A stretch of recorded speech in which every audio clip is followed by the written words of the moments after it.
रही घरे पापा करिया जिनी बियाहवा हो नाही होई है आदर भाव। बोरही घरे पापा मांगे न सोनामा के थलिया हो थरिया भरल रुपिया मांग। हम जे करबो बेटी बड़े घरे बियाहवा हो हम देबो बेटी हो सोनामा के थलिया हो थरिया भरल रुपिया देब तब हई है आदर भाव।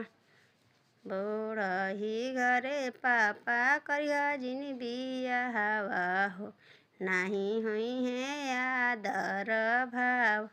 बोरही घरे पापा मांगे न गया से भैंसिया हो सथवा में मांग चरावा हो।